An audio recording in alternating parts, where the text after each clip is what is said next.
this is, again, I've used the word in all three questions she's asked, and it's perception, and perhaps there's an element of reality here. If not, I would argue certainly any basis on this, because she talks about there is often talk about hostility between Muslims towards Jews.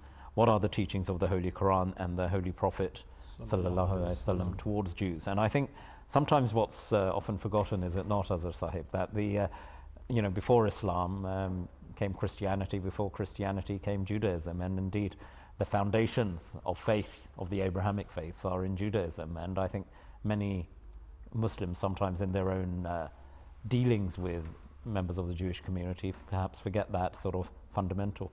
They forget the essence of it because they don't read the prior scriptures.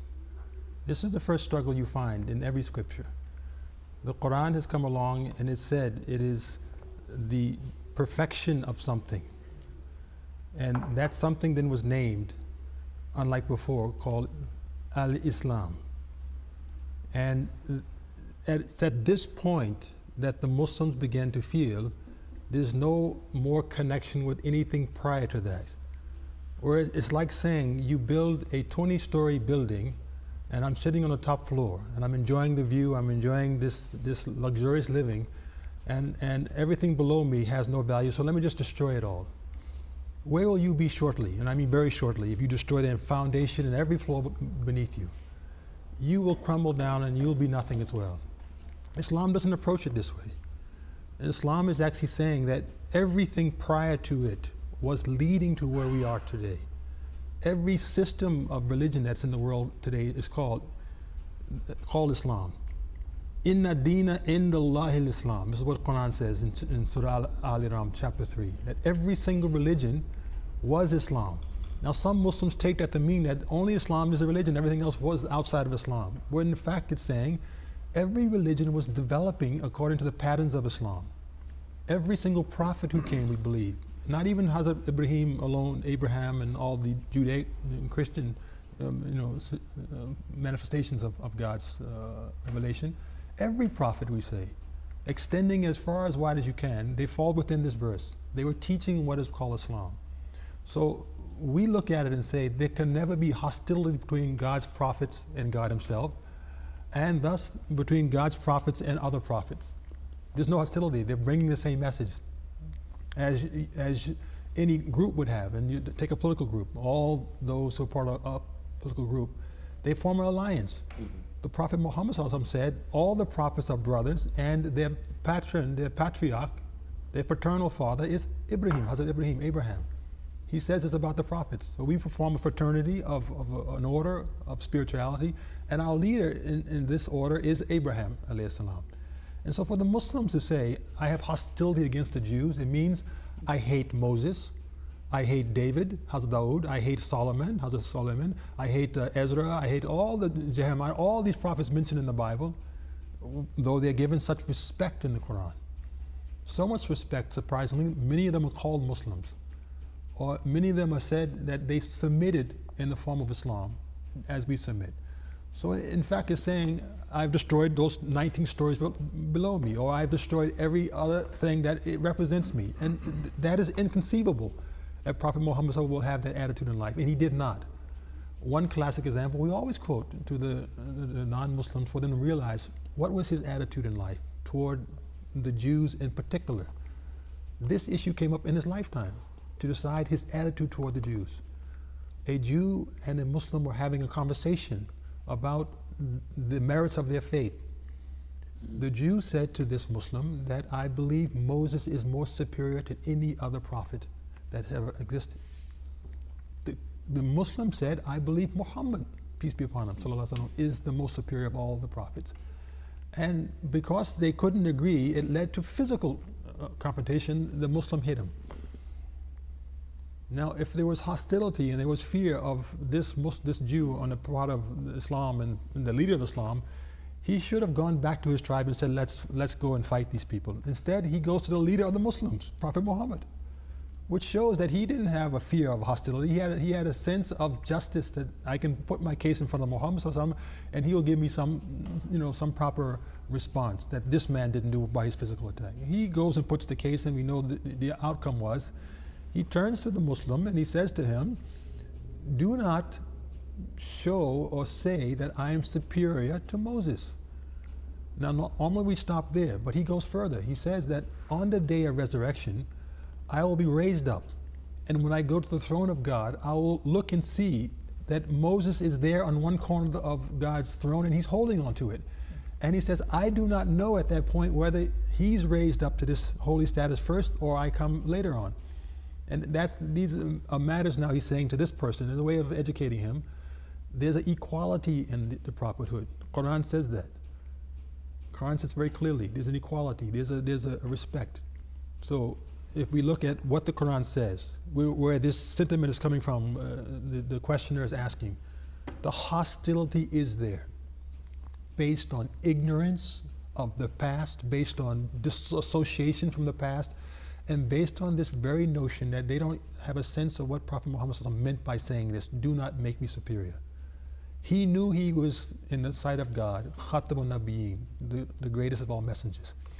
But he wanted civility to be the order, equality to be the order, harmony to be the order. So he said in this context, it's absolutely wrong to differentiate between a prophet and a prophet. We all have our merits, we all have blessings, and the Jews are never condemned in Quran as a blanket statement.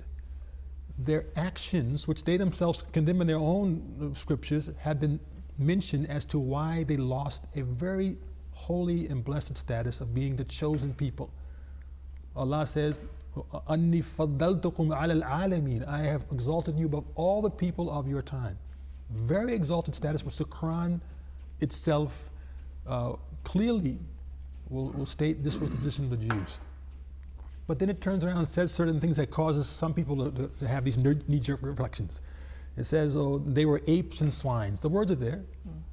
It says that these were people who did X, Y, and Z, slayed their prophets, profaned the Sabbath, and all these things, which seem to be very harsh. And then it says in some statements that wherever you see certain Jews and Christians, they are your enemies, and you should dissociate with them and all these things. So they say, look, there it is. It shows you have hostility and hate toward the Jews. It says no. I put it in this context. If today in the United States of America, I invite someone from Afghanistan who is a member of the Taliban to live in my home, who is a declared terrorist in his heart and his intent against the United States of America, if they catch that man, what will they do to me? They will say you are linked to him by housing him, by associating with him. He goes to jail and you go along with him because he's an enemy of the state. You have no right to associate with him. Quran is saying the same thing about a very limited group of those who were enemies of the state of Islam. They existed in Medina and elsewhere. They were formulating plans to overthrow the Prophet Muhammad, to destroy the city of Medina after state. And naturally, as the head of state, the Quran gave Prophet Muhammad the same rule of order that we are given nowadays in governments. You have the right to protect your citizens, and if you catch an enemy of the state, you also can have the right to take measures to prevent him from harming you. And if any of your citizens associate with that enemy of the state, they too are held accountable for this misdeed against the state.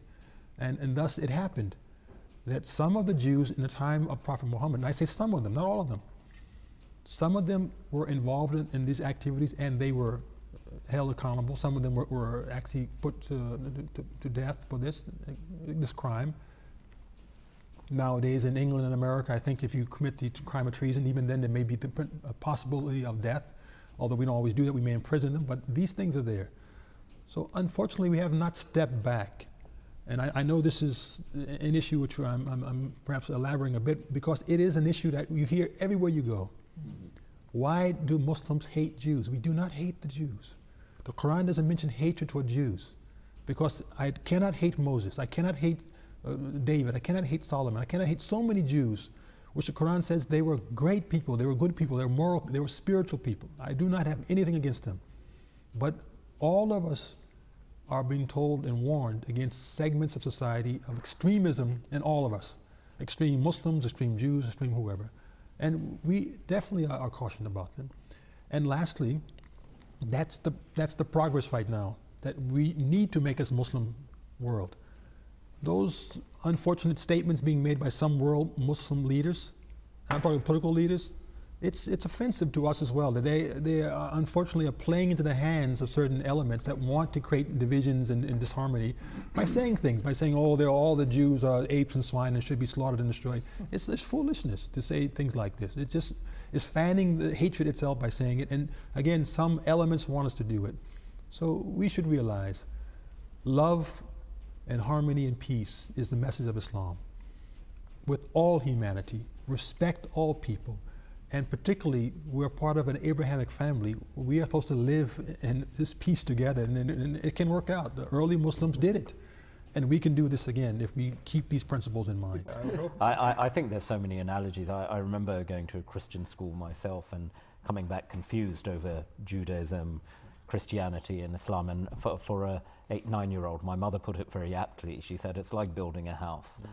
Judaism forms the foundations, Christianity forms the walls, and Islam completes the house with the roof. You cannot have the roof or the walls without the foundation, and without the roof, the faith is not complete. And for me, in a very sort of summarized fashion, I mean, it was very clear to say how faiths come together, and I think the understanding. Ask you the question from now on. Well, I don't know. It's not often I'm able to share maybe an odd personal, a particular personal experience, but there we are. But I think that's very important about the fundamentals of the Abrahamic faith.